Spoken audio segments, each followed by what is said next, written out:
stone, in mountains, in stars, on Tower Hill. As you go down to the London docks, you may have seen a crippled beggar or kedger, as the sailors say, holding a painted board before him, representing the tragic scene in which he lost his leg. There are 3 whales and 3 boats, and one of the boats presumed to contain the missing leg, and all its original integrity is being crunched by the jaws of the foremost whale. Any time these 10 years, they tell me, has that man held up that picture, and exhibited that stump to an incredulous world. But the time of his justification has now come. His 3 whales are as good whales as were ever published in Wapping, at any rate, and his stump is unquestionable a stump as any you will find in the western clearings. But, though forever mounted on that stump, never a stump speech does the poor whaleman make, but, with downcast eyes, stands ruefully contemplating his own amputation.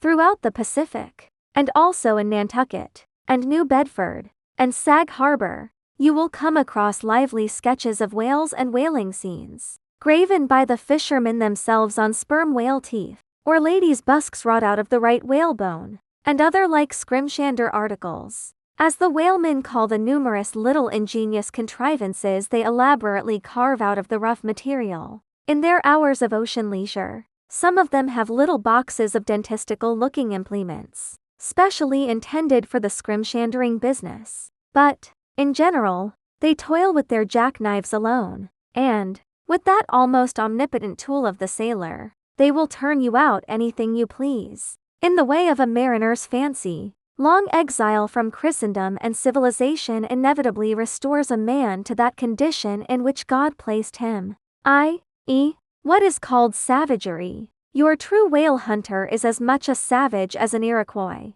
I myself am a savage, owning no allegiance but to the king of the cannibals, and ready at any moment to rebel against him. Now, one of the peculiar characteristics of the savage in his domestic hours is his wonderful patience of industry. An ancient Hawaiian war club or spear paddle, in its full multiplicity and elaboration of carving, is as great a trophy of human perseverance as a Latin lexicon, for, with but a bit of broken seashell or a shark's tooth, that miraculous intricacy of wooden network has been achieved, and it has cost steady years of steady application. As with the Hawaiian savage, so with the white sailor savage, with the same marvelous patience, and with the same single shark's tooth, of his one poor jackknife, he will carve you a bit of bone sculpture, not quite as workmanlike, but as close-packed in its maziness of design, as the Greek savage. Achilles is shield,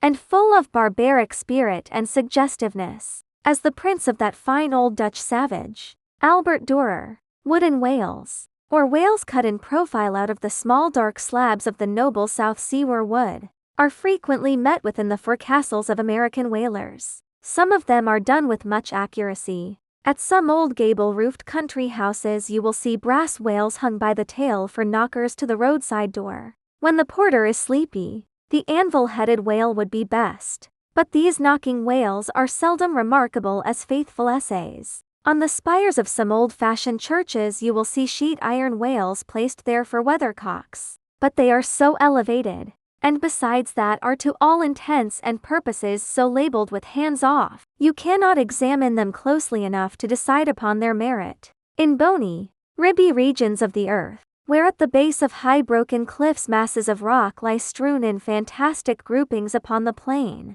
you will often discover images as of the petrified forms of the Leviathan partly merged in grass, which of a windy day breaks against them in a surf of green surges. Then, again, in mountainous countries where the traveler is continually girdled by amphitheatrical heights, here and there from some lucky point of view you will catch passing glimpses of the profiles of whales to find along the undulating ridges. But you must be a thorough whaleman to see these sights. And not only that, but if you wish to return to such a sight again, you must be sure and take the exact intersecting latitude and longitude of your first standpoint. Else so chance-like are such observations of the hills, that your precise, previous standpoint would require a laborious rediscovery, like the Saloma Islands, which still remain incognita, though once high-ruffed Mendana trod them and old Figuera chronicled them. nor when expandingly lifted by your subject. Can you fail to trace out great whales in the starry heavens? And boats in pursuit of them, as when long filled with thoughts of war the eastern nations saw armies locked in battle among the clouds. Thus at the north have I chased Leviathan round and round the pole with the revolutions of the bright points that first defined him to me, and beneath the effulgent Antarctic skies I have boarded the Argo Novice, and joined the chase against the starry Cetus far beyond the utmost stretch of Hydrus and the flying fish, with a frigate's anchors for my bridle bits and fasces of harpoons for spurs. Would I could mount that whale and leap the topmost skies, to see whether the fabled heavens with all their countless tents really lie encamped beyond my mortal sight.